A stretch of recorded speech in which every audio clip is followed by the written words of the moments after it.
Let's go. We're at the finale. I'm super excited. I'm glad I didn't have to wait.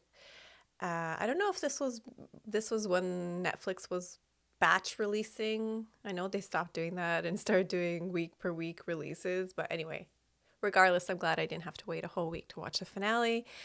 This was a show that I didn't fully binge, but I think I watched it in 3 sessions. So, you know, binge adjacent, and I really enjoyed it.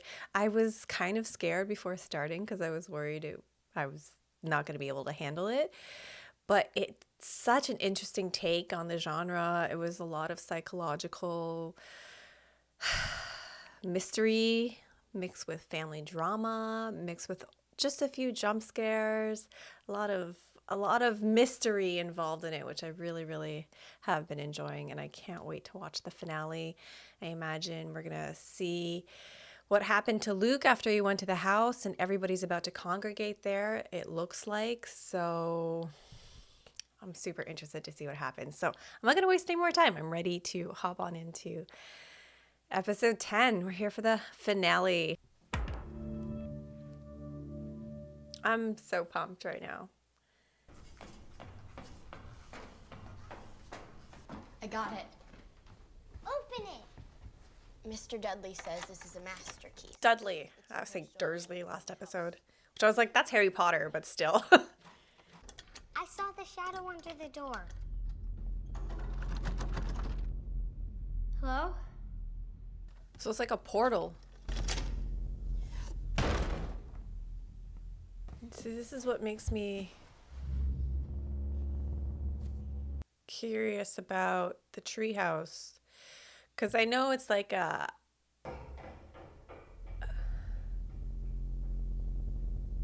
it's like the room of requirement. Last episode in the intro, I said I'm curious where the treehouse, like he's seeing a treehouse, but what is it really? And I was thinking, oh, it must be the red room.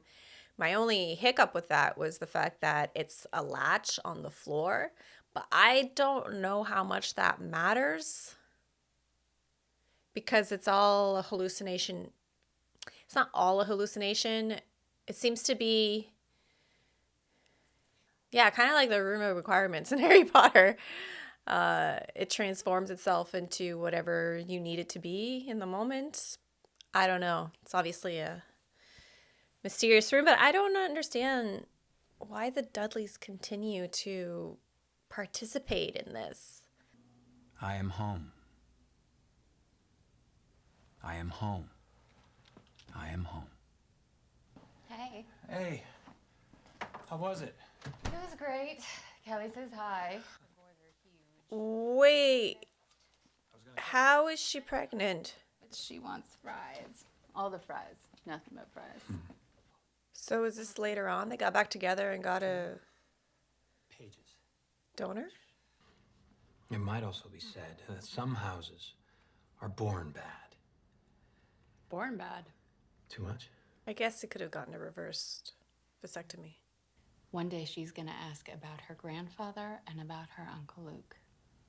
She's gonna hear all sorts of stories and speculation like you did when you were little, but she needs to hear this from you. This is for little Eleanor. This house, which seemed somehow to have formed itself, it was a house without kindness. Never meant to be lived in. Come on.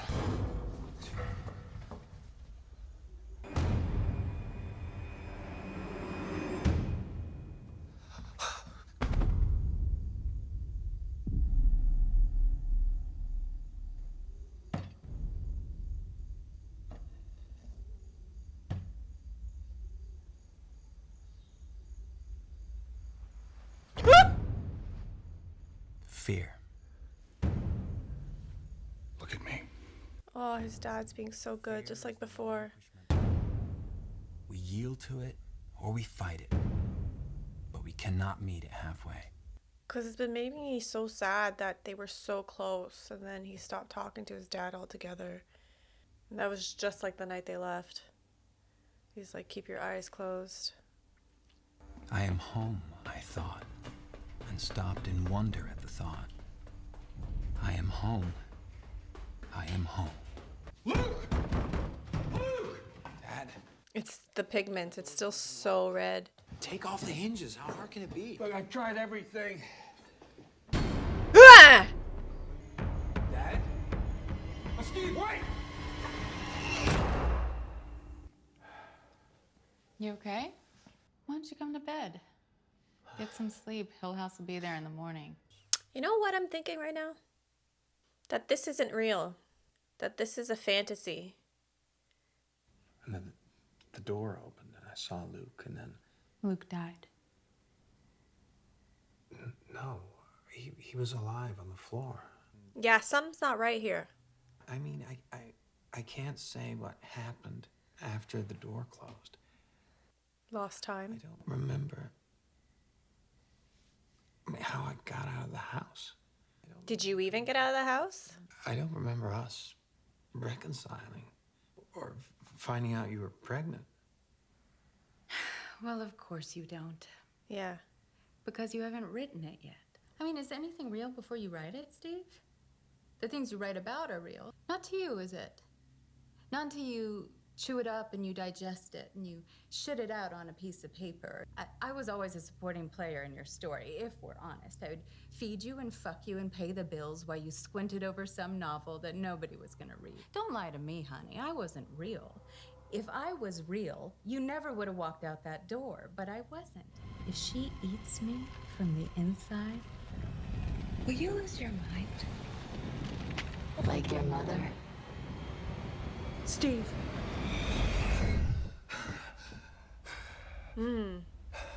Oh. But that's how his mom's. Yeah, that's exactly what his mom saw on the floor of the morgue.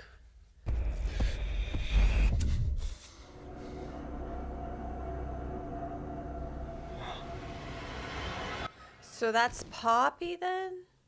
I wondered last episode if that was her. I just didn't remember the headband when we saw Luke, but maybe. I'm starting to have a fear that there's a season 2 of the same family and we're not going to get all the answers this episode, but I could be wrong. It's a perfect place to get clean for a few days. Okay, so that's where he is right now? Because this didn't happen. You took the money and you ran away. I never found you. No. No, I came here. Right. Why did you follow me? You never did tell me the real truth. I think it's because you're sweet on me. A little bit. Sweet on me. That's such an old term, which is obviously like Poppy talking or something. You're thinking that I put it in my arm in some alley and maybe I died there. And the alley rats are chewing on me right now. Little yellow teeth. Punching through the jelly of my pretty eyes, right? Come with me, Luke. No, I won't. Baby, you already did.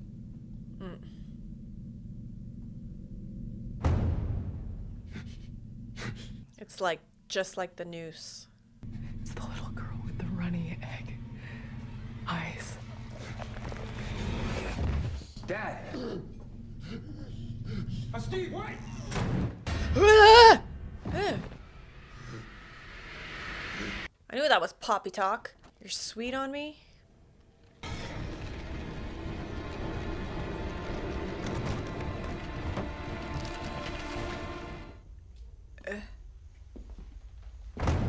What the hell happened to the dad just now?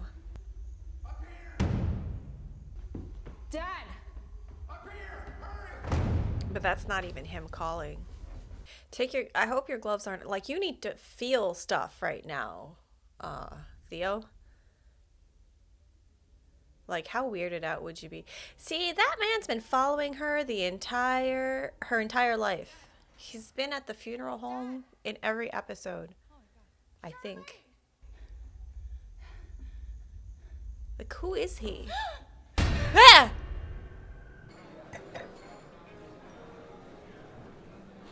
It's like The Shining all of a sudden. That's exactly what he did on the couch in the funeral home. He like raised his glass. Like it's the exact same.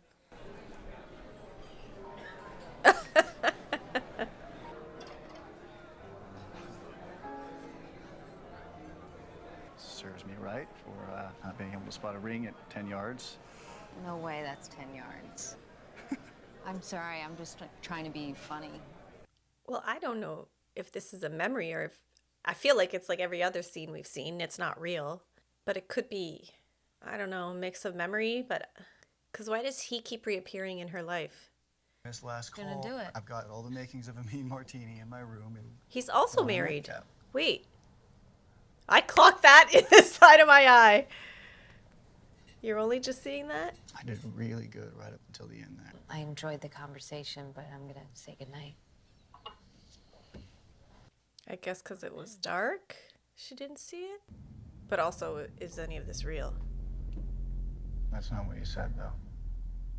You looked at my ring. Okay, so it is a mix of the memory.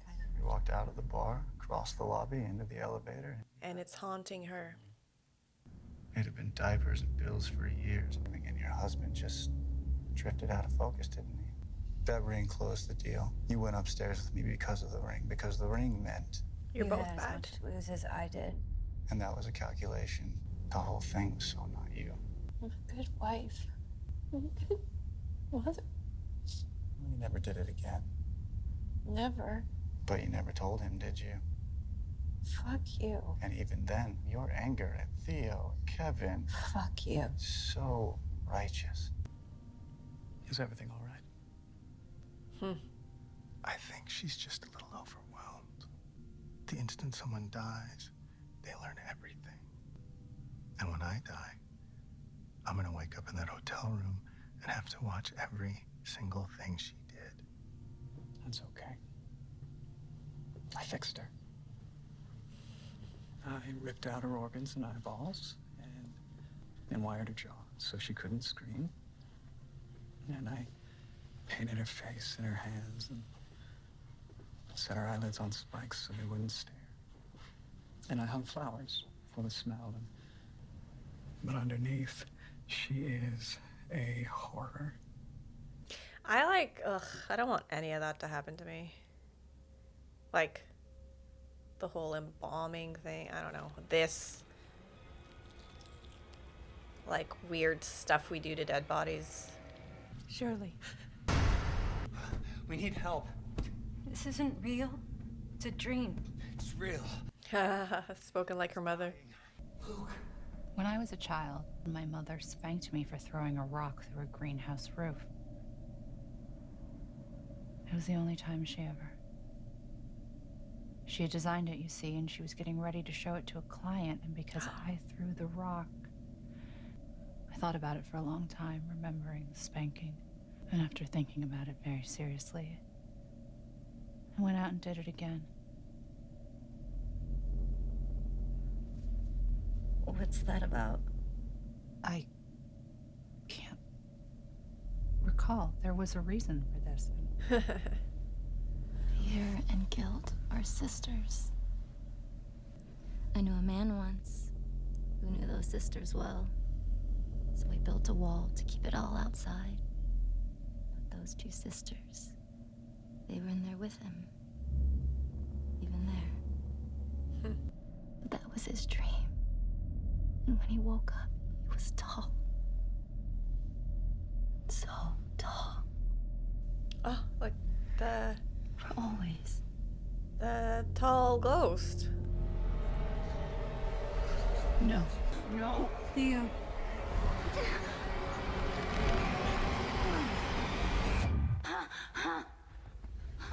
He's not breathing.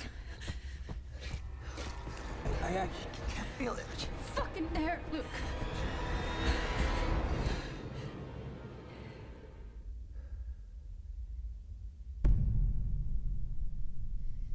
You're awake. Oh, I've missed you so much. But why is he older and Nell isn't? Your big boy hat. No, we're going to have a tea party. with big boy hats and cups of stars, and we're so glad you're finally here. Go.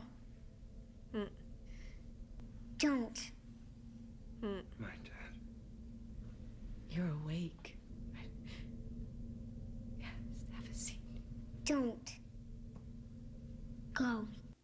See, that could be interpreted in two different ways. Don't, period, go, period, or don't go. I don't want to be dead. But you want to be in here. No, I don't. Yeah, you do. You've been knocking on that door. Please. Don't. No, I have to get. Please. Hey, can you hear me? His pulse is really weak. We gotta get him to a hospital. She saved me.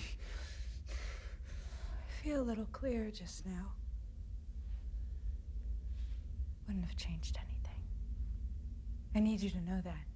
What? No. The rest is confetti. I wouldn't have changed anything. Not a heart. No. A stomach. No. We have. All of us have. I don't think she can hear us. You should be more freaked out than you are. Get it! All this time we tried to get into this room, and now we can't get the fuck out.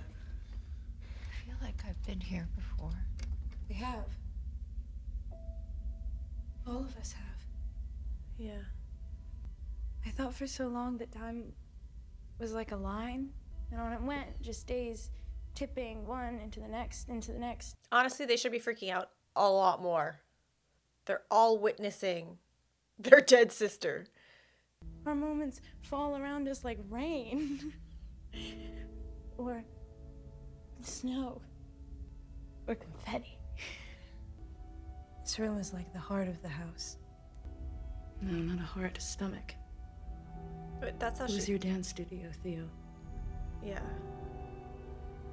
was my toy room. It was a reading room for Mom. The game room for Steve. Family room for Shirley. Treehouse. I'm like a small creature swallowed whole by a monster. You have to live. I don't know how to do this without you. I am not gone. I'm scattered into so many pieces. Think of that and of me when you stand in the rain. See, I wonder if Mr. Dudley knew that about the Red Room. I'll drop it. I'll just say one last time. I don't get them, the Dudleys. The first was young Miss Groton. She tried not to let him in.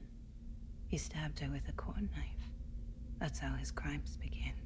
The next was Grandpa Groton, a settin' by the fire. He came up close behind him and strangled him with wire. Stay away. He's just too cute, Liv. Away. Forgive a girl for being lonely. Journeys end in lovers meeting. This is riddle hour? Speaking in riddles. I have spent an all but sleepless night, and the very air tastes like wine. Everyone is home. So what's interesting is he's been seeing her, but I still had you with me. yeah, but she wasn't. That wasn't me. Yeah, That was exactly. just you. Yeah, exactly.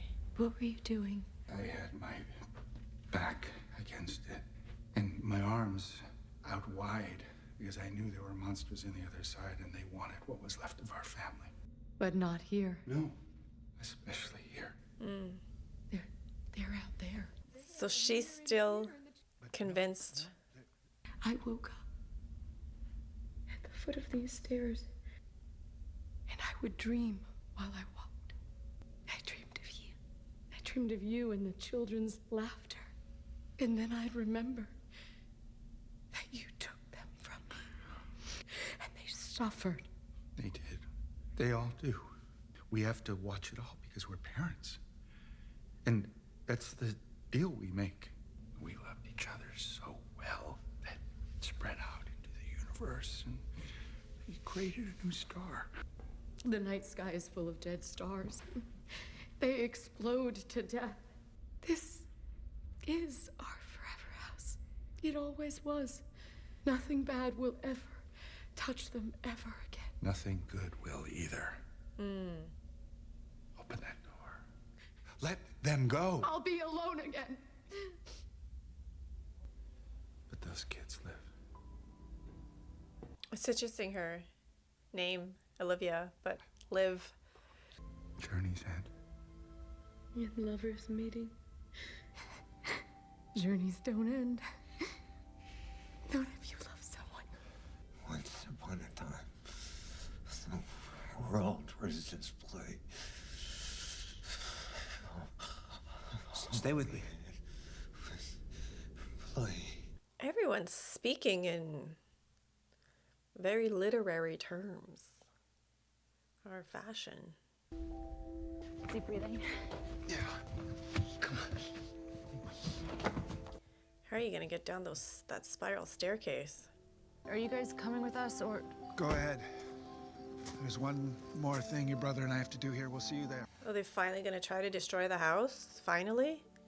Probably best you didn't say anything to them.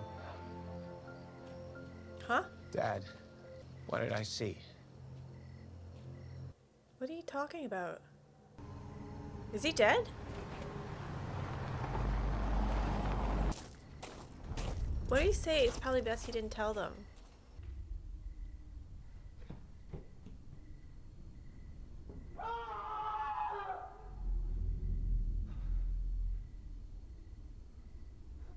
Is he dead? Why is he witnessing this?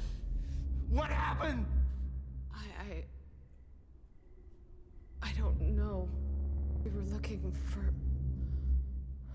Because they're looking for their daughter, but I don't understand why we've never mentioned Abigail dying. Why are you even here? Our daughter snuck out of her bed tonight, and we thought maybe. No.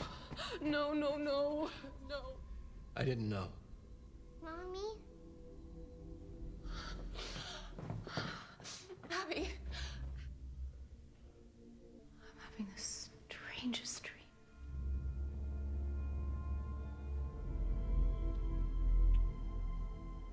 So I guess that's why they didn't destroy the house, because they could never leave? Because they want to stay there with their daughter? And burn this house to the ground. You won't. She's still here. Mm-hmm. And when she's buried, and it's done, we'll say nothing. We won't say anything about Olivia. That wasn't her. We know that. No, we know what really happened here tonight. They're handling this very well. Keep everyone else away. Don't let it take anyone else. Never again. So they obviously died too. They would have gone insane too. Like, they wouldn't last long in there with her. It's dangerous for both of you. I don't care. Mm-hmm. I'm her mother. I won't leave her here alone. Yeah, yeah. I'm sorry. I'm sorry, Dad. I want you to know, you and your sisters and your brother, never been prouder of anything. Anything. Ever. Like, it sucks. They were such a close family. And this house completely ruined them. I was so lucky to be your dad.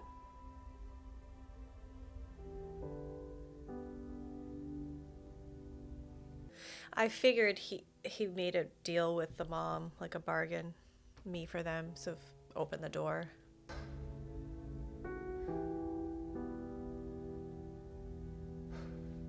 I wouldn't mind learning how long the Dudleys stayed before they went insane, or before they were overtaken by the house. Ew. Ew.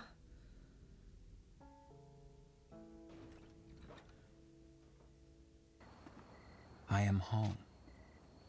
I am home. I've lived with ghosts since I was a kid. Ghosts are guilt. Ghosts are secrets. Ghosts are regrets and failings. Most times a ghost is a wish. That's what he says in the first episode. You're scaring me. I have something I have to tell you, I don't think you should do that. and I'm going to. I feel like that just gets something off your chest and it's only going to hurt him at this point. At this point. Like, it's been years. Controversial take. Don't do it to begin with, obviously. I'm gonna jump, and I'm asking you to hold my hand while I'm falling. See, to me, it's a selfish act to do it to begin with, but it's selfish then to get it off your chest just because you can't handle the guilt. Actually, no, maybe I'm wrong. Because he deserves to know, and then she has to deal with the consequences if he decides to leave, I guess. I don't know, it's complicated. I've never been in that, like, I've never cheated on somebody, so I don't know, but... Saying I built a wall around a big part of my life, and I hid behind that wall, and I thought that wall kept us both safe. Walls never work that way. Well, she really said, I'm going to be your girlfriend, whether you, like, I'm entering your life.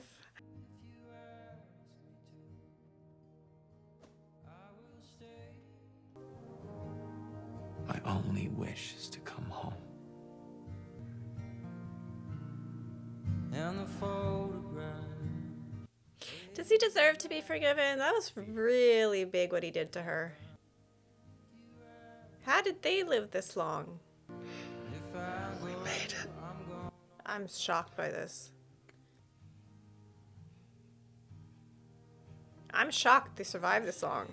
I guess they knew to only go during the day. Still, even after she died. We yield to it, or we fight it, but we cannot meet it halfway. Hill House, not sane, stands against its hills holding darkness within. Ah, that's how it started. It has stood so for 100 years and might stand 100 more. And those who walk there walk together. Well, that was a beautiful ending. I think I expected a lot more like rapidity and ferociousness. I think I expected like a huge climax for the end, and it wasn't. It was, for the most part, tranquil and soothing, if anything, about families forgiving and coming together. And in terms of answers at the end of the day, I guess it really is just a case of, like he said, the house was just bad and there's no explanation for it. The thing that how can I put this? It's not that I struggled with. I think, you know what? I might go rewatch that scene with Nell again when she's saying, oh, I used to think time was linear, but it's not. It does play into a lot of the stuff that I've been talking about throughout the series, that it seems they're in this, like, time. It's not even a loop, like I said. It's like a time vortex where they can bounce back and forth. And Nell, for example, she haunted herself her entire life. With the mom, Olivia, she was flashing forward to the morgue, coming back. With even Steve at the end, he was able to go back to the night his mom died and see that unfold, and what happened with Abigail. So the house is, on top of being a place that can reinvent itself, and like with the Red Room, for example, it can also throw you back into a different time and era. And I guess with Poppy, she was explaining that it all started with murder. It's kind of like maybe there's an explanation that I didn't fully get. Maybe it's there, and maybe it's okay if it wasn't either. Like, it's just, this is a haunted house. This is what happens in this house. It drives people mad. It removes the veil between the living and the dead, is essentially what it is. And it tries as much as possible to blend the two, or to pull one from one side and one from the other. I don't understand still the episode where, hang on, let me think about this. I was going to say the episode where Olivia would appear on one end of the house and then you turn around and she was at the other end of the house. Like, the house was making her apparate. And similarly with Nell, when she kind of disappeared during the storm and she said, I was here, you couldn't hear me. This was in the episode of her funeral, or her wake, I should say. So there's a lot of that blended in. It's just like a mysterious home, There's the lifted veil between the living and the dead. There's also lifted laws of time and space. It's just everything you could think of the paranormal. That house has it. With the dad, as I mentioned when I was watching, I kind of assumed that he had died, that he traded his life in order for her to open the door so that the kids could get out. And because everyone seems corporeal inside the house, the kids couldn't tell that he was dead. And they were still on the property when they went outside. And so I got a bit confused when the dad said, "It's good you didn't tell them what you saw." At first I thought, oh, you mean the ghost? The bowler hat guy? That I guess was the kid from the wheelchair who transformed himself into the tallest man possible. I think that's what it was. Like, this is my first time watching. I'm sure on a rewatch you catch a lot more.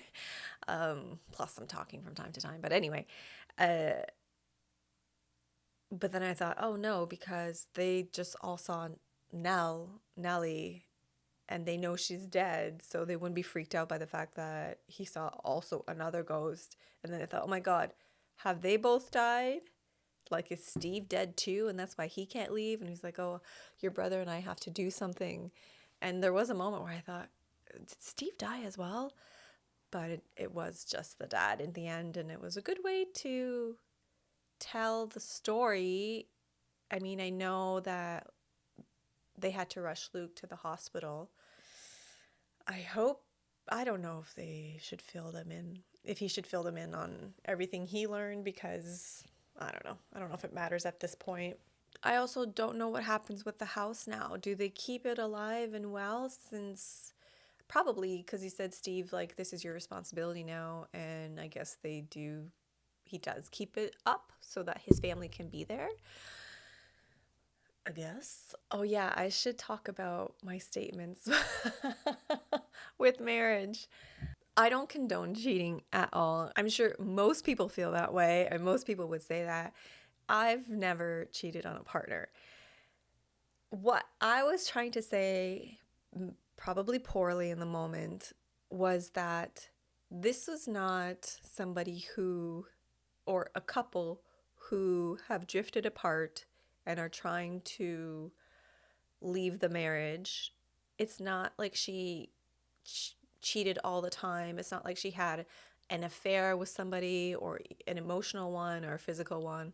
It was, again, I don't condone any of this. I'm just going to talk about the aftermath of it all, because obviously don't do it to begin with. But she had a fling one night. Like, my take on this, God, I don't even know what the feedback's going to be on this, but whatever, I'm going to say my piece.